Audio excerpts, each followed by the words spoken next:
some she starts calling them broad. It's pretty hard. Mini kindergarten. Hi guys. Welcome to tonight's super relaxing ASMR session.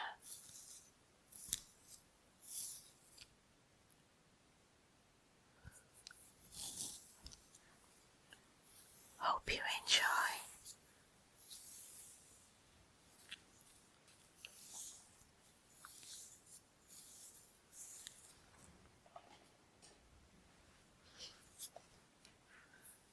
And if you like this video, please give it a thumbs up and subscribe to our channel. We also appreciate all the comments that you guys leave on our channel. We also appreciate all the comments that you guys leave on our videos. We try to answer as much as possible. Though we're not able to answer all of them, we really appreciate you all that take your time to drop us a comment.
Guys,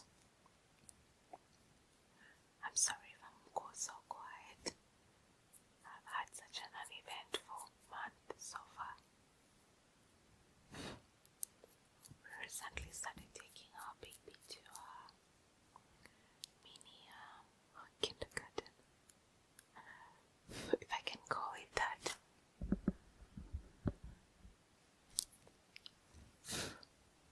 There's a little bit. Yeah, and in one word, it's super draining because I am there with her. I'm not leaving her there. Like at this age, I don't really want to trust anyone, to be honest.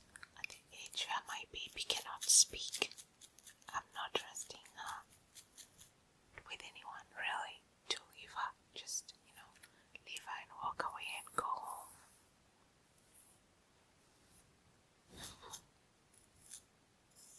Since we are leaning more towards homeschooling our girl, I prefer to be with her there, And also the fact that it's a mini kindergarten,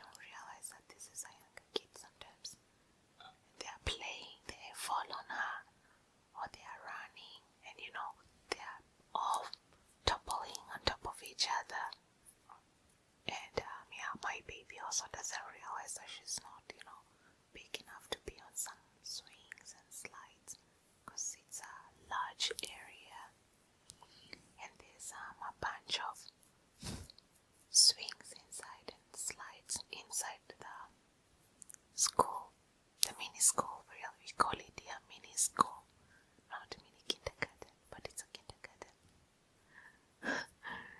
So yeah, and whenever she sees the older kids playing with older kids' toys, she wants to join in, even though they might be dangerous for her. So all in all, I'm glad that, I'm there to tell her, no, this is for bigger kids, or, be careful running,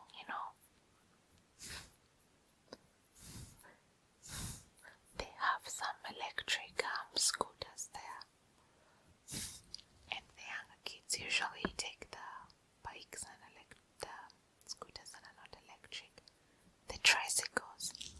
But my baby is she likes to be on the electric scooter. And I literally have to hold her on it the entire time because she doesn't want the tricycle. It's tiring because I bend my back literally from the moment we enter until the moment we leave. And she still has scheduled nap times. But on the days that we go to the mini kindergarten, she won't sleep. She wants to stay awake so that nothing passes her. I guess she feels that if she sleeps, because there is a sleeping area, or the fan will pass her by. So she'll be rubbing her eyes and running, screaming to join the other kids. And she sleeps once we get home. We get home pretty late. We leave around 9 a.m. We get home around 3, 4.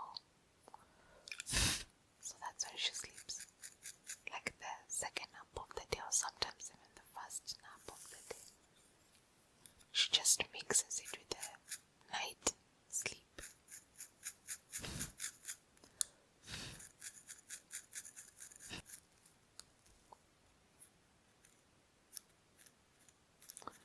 So yeah, lately that's what I've been up to. Otherwise it's just the same old, same old. I feel I should start, vlogging some more. But to be honest, I just don't have the drive. One, because I guess this is not really an excuse, but I hear so many YouTubers saying this. It's something as old as time that all YouTubers are saying that they feel demotivated to make content if nobody's watching. So yeah, I always feel like so very few people watch my vlogs, so I don't feel motivated to make more. Because first of all, I feel like nobody's really waiting to watch, And having a toddler in abroad, it's pretty hard. When you're living abroad with no family members to help you with a baby, it's 10 times harder to make content, to be a present parent. And because mainly we are taking her to the mini kindergarten so that she can socialize with other kids, Because I feel like her just being at home with just me and her father when he is home, out doing some work or running some errands or just working on something, then she feels that kind of sense that she feels lonely, and she feels like she wants to, contact with other kids. Like here in the country we live in, usually I see kids of all ages and of all different grades, like nursery, kindergarten, first grade, second grade, I see them always walking around in a group with their teachers. And in the early morning it's kindergarten kids mostly, and then in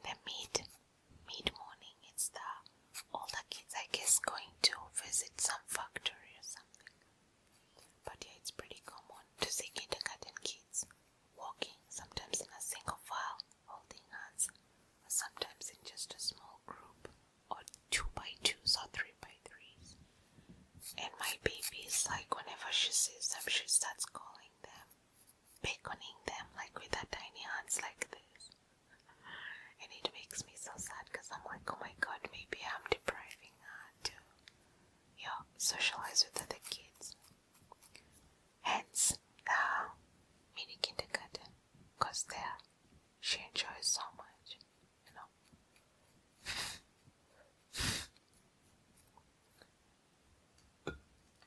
Since we are leaning towards homeschooling now, that's the direction we decided on to take for our education. I know she has to be in different clubs and different, activities,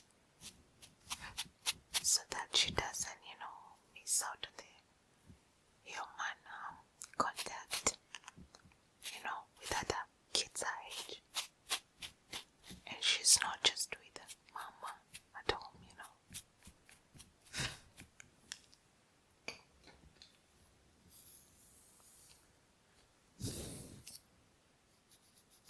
To tell you that this scalp is dry is an understatement.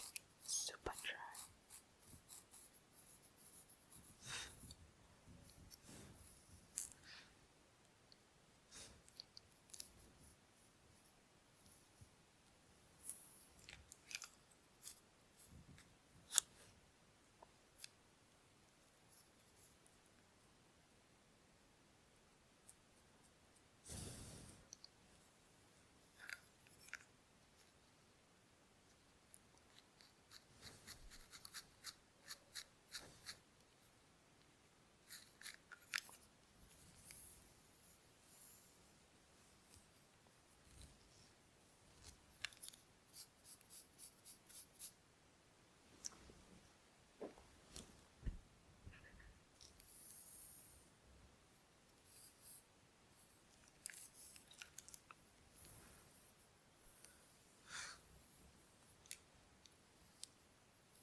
It's crazy because I do not see this type of asthma sessions where people just, make the part, do partings. Like, that's one of my very favorite triggers, where someone is just parting their hair.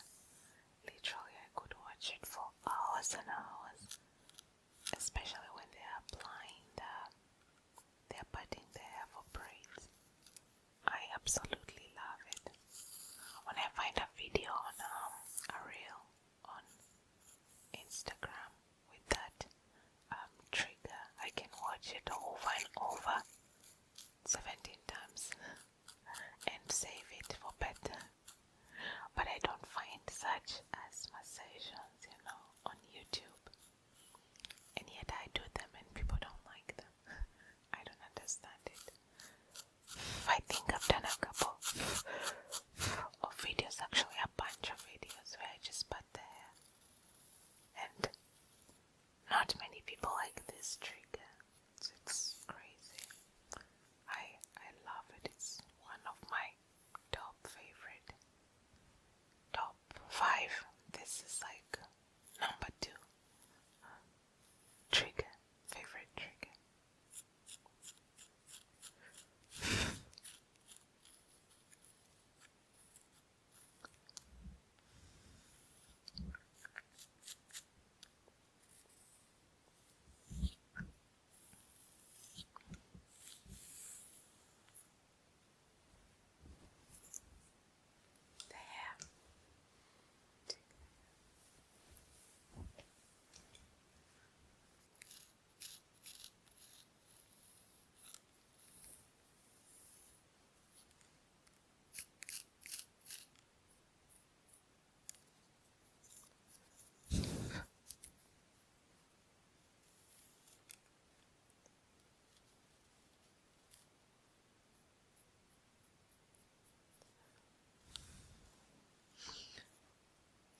recently I started watching a whole lot more K-dramas. I always liked watching K-dramas. The only thing that makes me not watch them as often is the fact that I can't be on my phone watching them because I have to read the subtitles, you know. Like, I don't mind. Like, usually I like reading subtitles when there's English, you know. I'm at that age. So there's a viral meme, really, and I see it a lot in reels that people say, you're at that age where you have to watch an English movie or series with subtitles. Yeah, usually I don't mind when it's a movie or series in English and there's subtitles. I put subtitles always, but still I can be on my phone, you know. But with the Korean dramas, since they speak Korean, I actually have to read the subtitles. I can't be on my phone. So that means I can't multitask. I can't, you know, do anything whatsoever on my phone. I have to put the phone aside and, you know, concentrate. Meaning the things I need to do on my phone, like, you know, do research for the baby stuff I need to get, or, you know, to know. Just, you know, sometimes it's just information. I'm not ordering anything. But most times I'm just looking for stuff that I need to order for the current month or the next month or the upcoming month, the upcoming season. Like now we're in winter. It took me a while. It actually took me a couple of weeks to get the gloves because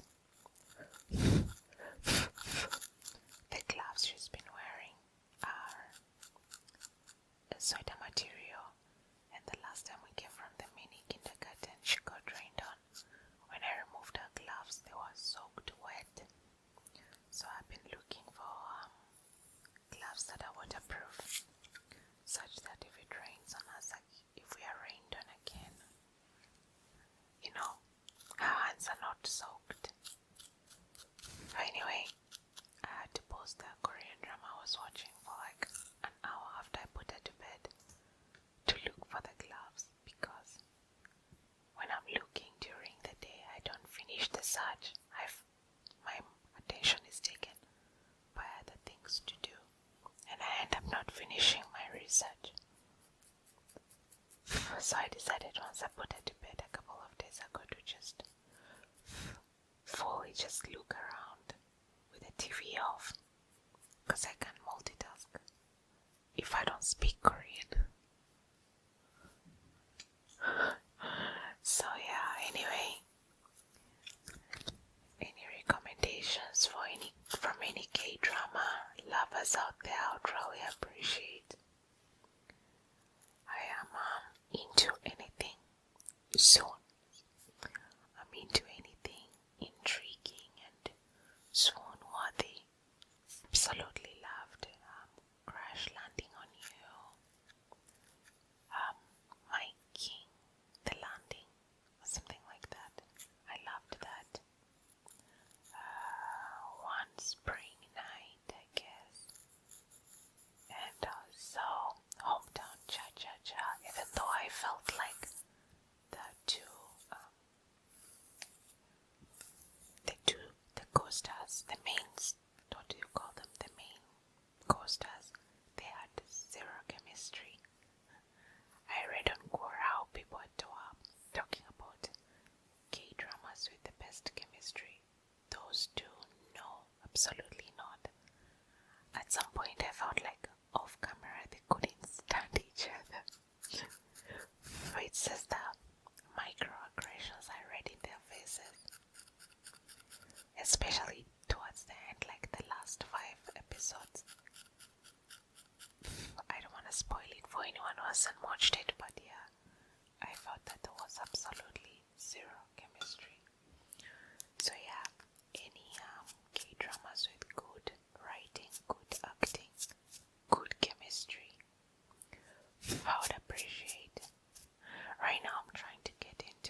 discretion is advised and all that, but R-rated, right?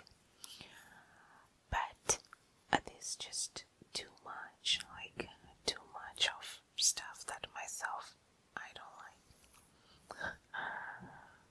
Like there's a series, Tyler Perry series I watched, and on the second episode, first of all, I have to say this, I'm sorry to say, but I always feel like in most of the Tyler Perry shows I've watched, it's always some lady going through some mess, like the new one on Netflix, Beauty and something, Beauty and Beast. Really, the storyline never portrays, of course, eventually towards some final episodes they come out of it, but does it have to be that rough all the time? Do they have to have it like life? They're down on their luck so much, I don't know. And the last Tyler Perry show I watched on Netflix, I just quit it on the second episode because I wasn't ready for what I saw. And I was like, that's it, that's enough. I'm not watching any more Netflix shows anymore. That's it, I'm done. I'll just start, watching some good old Korean dramas. At least I know what to expect there. I'll just be swooning and saying, oh,